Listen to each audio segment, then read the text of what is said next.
The Herd, Hour 3. We're live in L.A. Wherever you may be and however you may be listening. iHeartRadio, Fox Sports Radio, FS1. We're also on Channel 83, Sirius XM. I'd be listening now if it wasn't on the air. That's how I listen. Coming up in 15 minutes, by the way, Daryl Morey is the Houston Rockets general manager. I think he's got a beard. Last time I saw him, he's been growing a beard. He's a lumberjack / NBA general manager. And by the way, tonight, the Lakers host the Rockets. Chris Paul and Rondo are back facing each other for the first time since Rondo spit at him. Because the other scrappy? I think it's a little scrappy. I think if somebody spit on me, I think the next time I saw them, I would want to make hands on. Yeah, I think it's game on a little bit. Wouldn't that be? That's personal. You can yell at me. You can. It's very personal. If you do that. spit on me, I'll never forget that. I don't think that you would make the decision to come around me again if you chose to do that. Yeah, so I think that'll be kind of lively tonight. Yeah, it's exciting. So, you ever thought about growing a beard? I can't grow a beard. I mean, I'm not able to grow a beard. I can't grow facial hair to that level. You're looking at me like I'm a weirdo. I have no chest hair. I have no back hair. I'm fair. I have hair on my. I just have some. I have hair in places that I need to, but I don't have any hair. I can't grow a mustache, and I'm not joking when I say that. I cannot grow a mustache. Just goes in patches, or just doesn't? I don't even think it grows. I'm not. It's just hard to explain. It's sad. I wish I wish I could have a beard. I can't grow facial hair. I'm not joking. It's pathetic. Sometimes I'll look at Chris Collinsworth because somebody told me I looked like him, and I looked at him and I thought he couldn't have facial hair either. I can tell. I think you could work a mustache with like the ones that twirl on the end. No, I could, if I go like, for instance, I'm going skiing with my son after the show today, so I will not shave until Monday morning, and I'll have gray. What do you call this? Like stubble? Yeah, like it's not. Yeah, but you said your son doesn't like. Yeah, that, I'll have like whiskers, but I can't grow a mustache. It's really.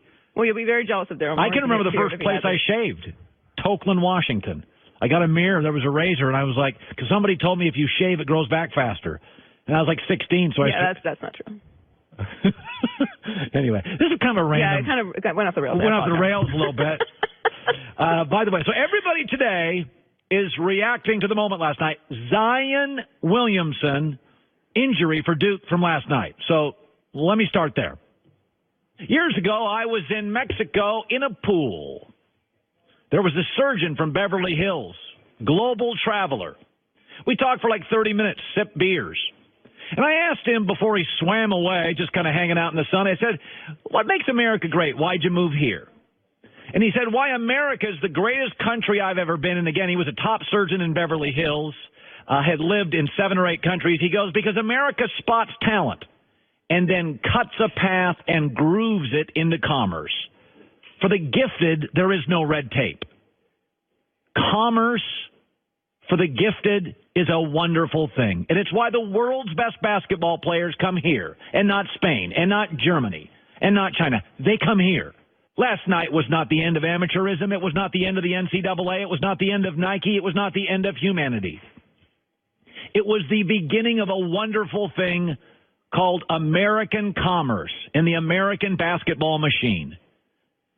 Zion Williamson will make hundreds of people millionaires and himself eventually perhaps a billionaire. Executives, GMs, fans, he's different. He is a once-in-a-decade talent, a phenom. When he got hurt last night, was your first image really about the Nets cutting him down in the ACC championship? Mine wasn't. It was about wearing a New York Knicks hat. Buddy Hield was a college basketball player. So was Trae Young. So was R.J. Barrett. He is beyond that. The New York Knicks in Forbes magazine are listed at $4 billion in value. If he becomes a Knick, they are worth $4.5 billion the very same day. If Nike signs him, and I guess they will, I'm almost sure of it now after the shoe exploding, if they sign him to a new deal, the valuation of Nike stock will rise billions in an afternoon, maybe in an hour. We do this in America, and it's why it's great. This is why America is great. We do it for a Whitney Houston. We do it for a Bryce Harper. We did it for Barack Obama. When you find a political, a sports, an entertainment prodigy. Bryce Harper hit a 500-foot home run in high school. You don't waste his time 4 years in the minors. You groove him for the show. That's what America's about. America's about giving opportunities to young people and sometimes older people who are special, who are different. Zion Williamson is a prodigy, is transformative. He doesn't even look like other college basketball players. The appetizer portion of this meal is over. Let's move to the entree, the NBA. Tiger Woods had an agent by 12. It wasn't published, but I lived in Oregon. I knew the Nike people. It was true. He had an agent by 12. You don't waste Tiger Woods' time. When the Democrats found Barack Obama and thought of him as a political prodigy, you don't go door to door. You groove the system to get him all the donors of the party aligned. Notice the Democrats have 9 different people want to be president. Once they found Barack, it was like, clear the tarmac. We found our guy. Last night is not sad. It's not the end of anything. It's the beginning of American commerce. I cross my fingers. They say now the injury's not too serious. God, I hope they're right. And I think they probably are. But everybody last night was freaking out. Ironically, that shoe exploding's the greatest gift Zion's ever had beyond what the man upstairs gave him. Nike has to keep him now. Are you kidding me? Nike has to keep him. Can you imagine Zion Williamson saying, I can't wear Nikes. Nike will spend whatever it takes to get him. Last night was not a sad night. Last night was not the end of anything. It was the beginning of the machine. He's going to get rich. His family's going to get rich. Executives are going to get rich. The fans are going to win. A team is going to win. The league is going to win. He is bigger than college basketball. And I don't say that about a lot of players. But in 2019, when you have mid-level NBA guys signing $32 million a year deals, the kid's too big for college hoops. It's okay. Don't be mad. This is why the world's best players want to come here. It's why the world's best businessmen want to come here. We have the best universities. 10 of the top 15. We have the best hospitals. We have the best athletes. Nothing ended last night. It all started. And yes, I want to see him as a New York Knick. I don't want to see him as a Cavalier. Nothing against Cleveland. I've seen that. Your star left. I don't want to see him in Orlando. I've seen that. Shaq left. Last night was a great night, as long as the injury report comes back and it's just a mild knee sprain, which they're saying this morning it is. Let me shift to this. Don't we want our quarterbacks, want's not strong enough, don't we demand that our quarterbacks are leaders? We kind of do, right? Leadership's hard. Leadership's not a popularity contest. That's why a lot of people don't want to be leaders. Kyrie Irving doesn't sound like he wants to be a leader. He just wants to be a basketball player. LeBron's a leader. Michael Jordan's a leader. Michael Jordan punched a teammate. Tom Brady screams at teammates. So there's all sorts of stories right now. Kevin Colbert's the GM for the Steelers. He's a good one. He drafts very, very well. He defended Ben Roethlisberger. He and Antonio Brown's relationship has gone south. He said he's the elder statesman. If our players were smart, they'd listen to him. He's got 52 kids under him.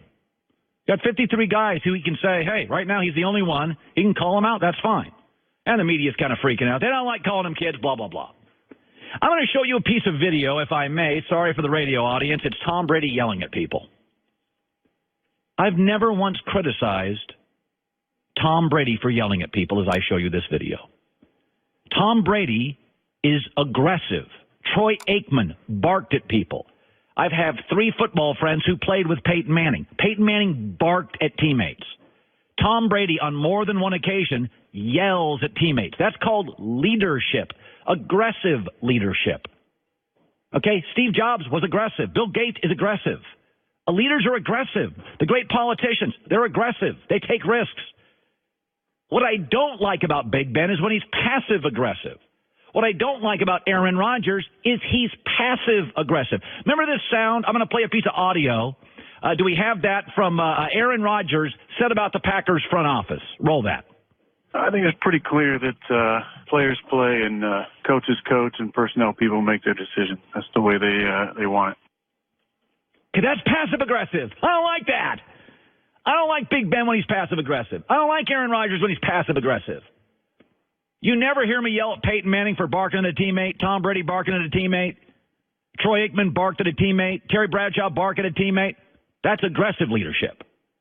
Okay, Antonio Brown, his former teammate Ryan Clark, who now works at another network, went on the air, knows Antonio Brown, and said this about him. I knew already that they were going to offer Antonio, and he's walking past, and I turned to the strength coach, and I say, when you give him money, you're going to create a monster. Okay, so we have a teammate saying money changed him. So who is going to rein him in? Mike Tomlin. Mike Tomlin doesn't even hang out in the offensive meetings. Defensive head coaches, we had players say it this week on the show, they don't hang out in offensive meetings. Your quarterback's got to be the guy. Your quarterback's got to yell. Dan Marino's got to yell. John Elway's got to yell. Troy Aikman's got to yell. Peyton Manning's got to yell. I don't love everything Ben does, but I'll defend him on being aggressive. I'll defend Tom Brady turning around and barking at Josh McDaniels. That is the opposite of passive-aggressive. And I've criticized Ben, but I criticize him when he drops a goofy comment after a game and you're trying to read through the lines and you think he's burying Tomlin. Could be the Rooneys, could be that I don't like. But we demand that our quarterbacks are leaders. It's what I talk about all the time. It's not about arm strength. Are you a grown-up? Are you a man? Can you go right out and call out somebody? Because most people don't want to do that.